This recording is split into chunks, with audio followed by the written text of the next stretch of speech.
Hello there, this is me, Anj Pandey, and you are watching One India English. Viewers, for the last few days, the streets of Nairobi, that is the capital of Kenya, is burning, and the people there are protesting on the streets.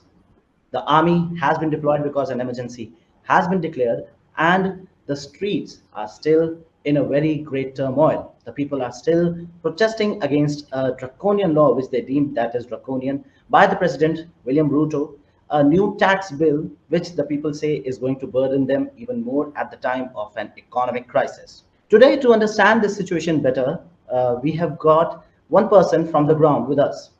We hope that this person is the perfect fit for that to understand and to delve into the analysis and all the things that whatever has happened for the last few days in Kenya.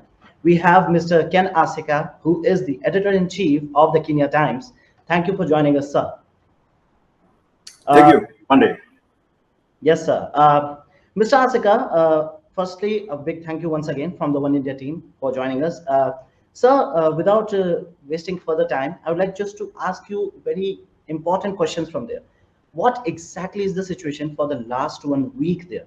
Uh, Emergency has been declared. The streets are still, we are watching the videos on YouTube, on Twitter, whatever is happening. I would like you to explain that what exactly is happening to the international viewers, that what exactly is the situation even right now.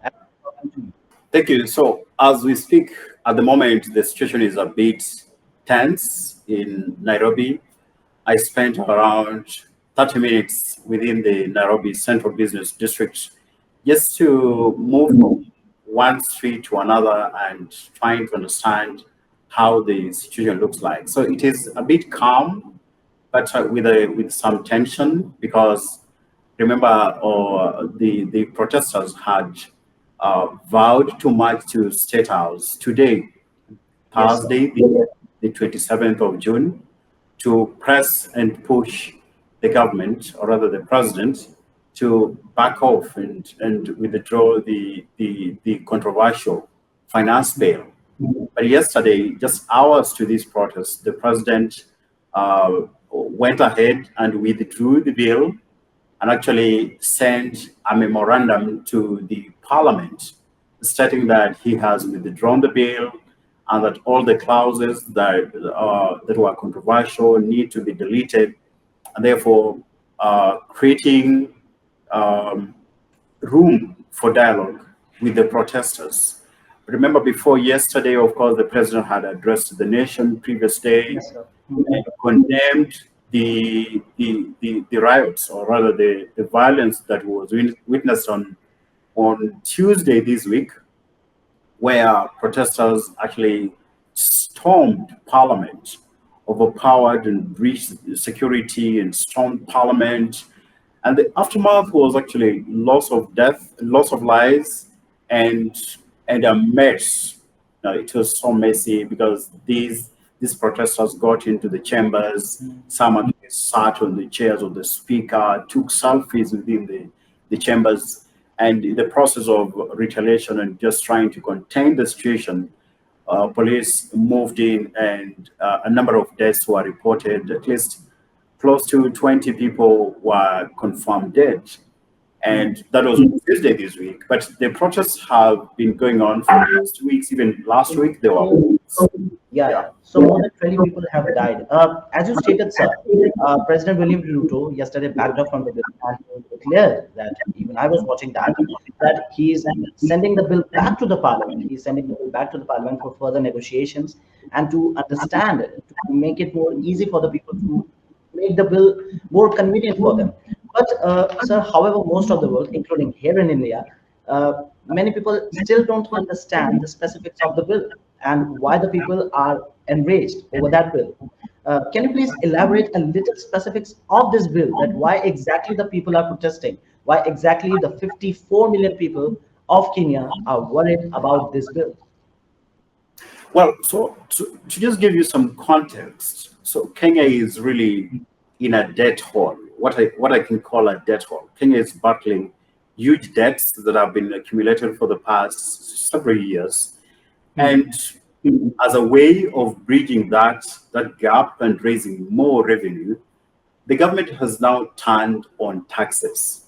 So the government wants to tax literally everything so as to raise money to pay the debt, to pay for loans that have already matured, that were utilized in the previous regime.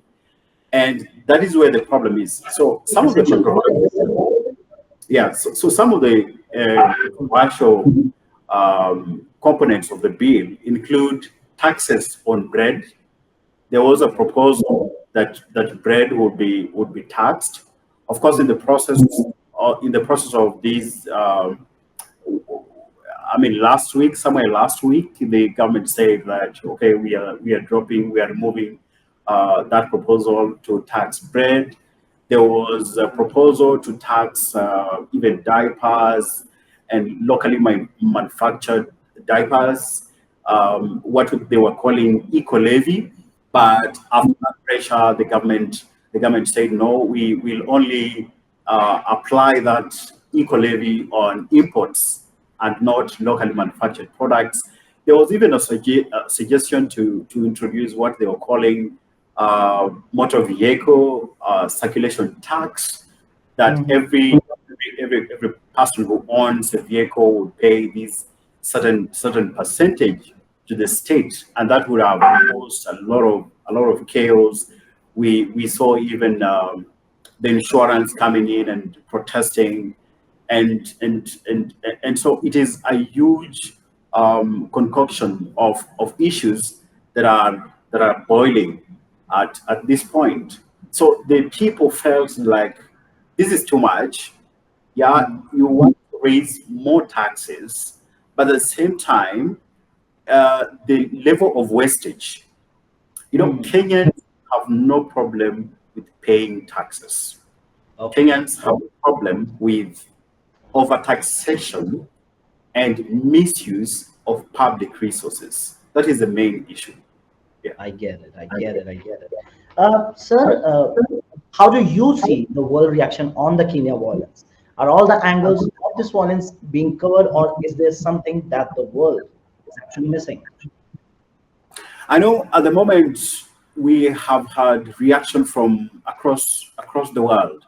We have had reaction from the United States.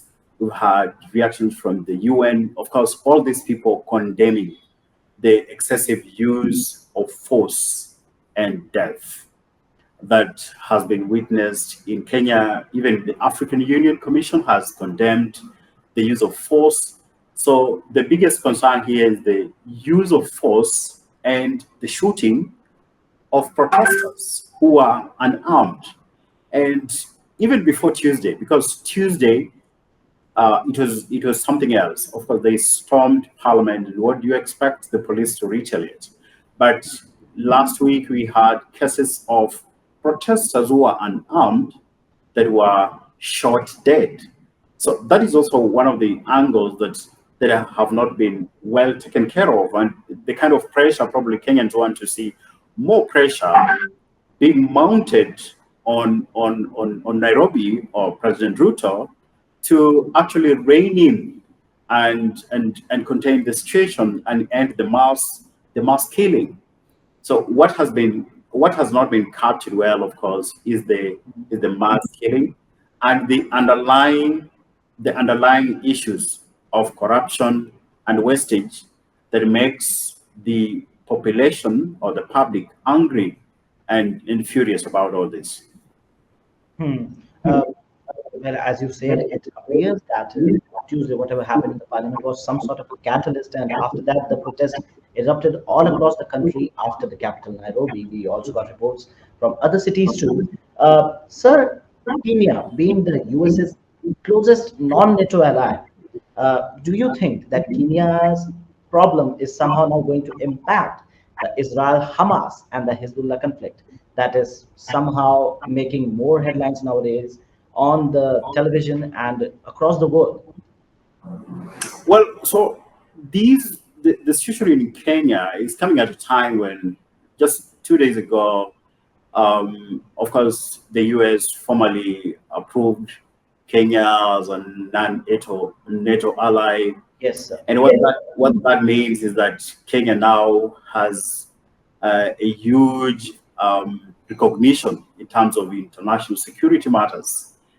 And on the Gaza war and the situation in Gaza, President William Ruto has previously maintained that Kenya supports Israel, Hmm. but Kenya does not support the use of military and use of force and mass killing of people to find a solution. President Ruto believes that military cannot be used to find a solution in Gaza. Also, Kenyan administration believes in a two-state solution. So when all this is happening and Kenya's stature had just been elevated, it also paints the president and Kenya in bad light. And even to complicate matters more, it is the issue of Haiti. You know, we are experiencing riots Hmm. and tension in Kenya at a time when Kenya is actually deploying police to Haiti to contain Hmm. the situation in the Caribbean nation. So look Yes. at the irony here. We have a country that has been elevated, but is battling its own domestic issues and it's in a big mess. So yes, it affects even the standing of Kenya on some of those international security matters, like finding solutions in Gaza and even Haiti, and to a large extent, even Ukraine. Hmm. Uh, Definitely, sir. And we talked. Sir, Ruto came to power in 2022 and actually with a mandate that was not seen in Kenya for many years. Uh, he came with a promise that he will uplift the people out of the economic crisis and he will lower the economic burden too. That was one of his election promises too. But, sir, in just 2 years, uh, the people are protesting against him, the people are protesting against his law. So, what do you see, sir? Is the situation slipping out of his hand, or will he make a comeback? Can he turn the tide? So looking at President Ruto, especially as a politician, he started in the early 90s as a youth in the government of the then President Daniel Moi. Then Hmm. he rose to become a member of parliament. The guy was so ambitious. Yeah, he has served as a minister in government. Then remember, Ruto served as a deputy president for 10 years in the past regime. So when he came in, we must also remember that Ruto came in with a very slight win, victory. Hmm. It was around 200 votes, 200,000 votes, and it was contested up to the Supreme Court, and the Supreme Court upheld We could have his. to mandate his victory, if I'm not wrong. Sure. So he's coming to close to 2 years in office. Hmm. And this is happening. The president spent a lot of time in his first term, actually, Hmm. criticizing the previous regime and blaming the previous regime for the high cost of living, unemployment, and the dwindling shilling against the US dollar. So, as a man who is determined to win a second term, this can be very devastating and may have far reaching effects. Give it 2 years to come when Kenya, or 3 years to come when Kenya goes to the polls. Because the people, the young generation that is rioting today and protesting today, they'll Hmm. probably be the majority voters. They can rally behind one of them and vow to remove this government in office. So it is something that the Ruto administration needs to address carefully, because it is a change of tide. Previously, we've seen all the generations actually going to the streets, but for the first time in the history of Kenya, we are having younger generation going to the streets and just pouring out their anger and venting against the Hmm. state. Yeah. Hmm. So, sir, this means that he is up for a very daunting task in a few days. Sir, one last question for you. Where does this situation now puts Raila Odinga, the opposition leader? Because we saw that today morning, approximately at around 7 a.m. here in India, we saw his letter in which he wrote that the children of Kenya are being attacked by William Ruto's government. So, do you believe that this can also catalyze for Raila's Odinga's rise? And do you see a change coming in the country in the next few years? What's your take on this? So Raila Odinga finds himself in a catch-22 situation. So Hmm. this is a man with a rich history when it comes to Kenyan politics. Hmm. So he served as prime minister. He's a veteran, and he in his late 70s. So, and even there are those who believe that he's still young enough to actually vie in the coming elections. Of course, he'll be approaching 80. Hmm. So Odinga is eyeing the African Union Commission a chairperson position. Hmm. The government of President William Ruto has agreed to support his candidature, and the All government right. has unleashed state machinery to campaign for Mr. Odinga so that Hmm. Hmm. he secures these coveted, so to speak, slots. But now with the protests in Nairobi, Odinga is caught in between supporting Ruto, who is fighting for his AU position, Hmm. and at the same time standing with the majority, with the people, and condemning and criticizing the government. So if you look at Odinga's letters and even positioning, he's not the Odinga, the vibrant Odinga that we had maybe 5 years ago. He Hmm. has toned down, even in terms of how he's criticizing the government and what have you. So Odinga is likely to go to the African Union Commission chair. He's likely to get that, although there is still competition. Hmm. And that is the biggest prayer and hope for Ruto, that Odinga settles for that position, gets that position, and becomes busy. Because again, the position limits Odinga from engaging actively in local politics. Hmm. So that will leave room probably for the president, the incumbent, to have what he may see as an easy ride to recapture the position.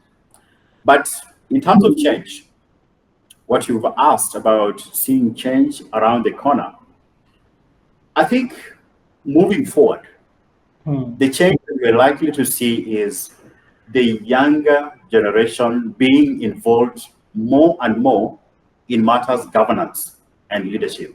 Because for a Hmm. long time, the youth have been left on the periphery, and most of their issues have been represented by people in their 70s and their 60s.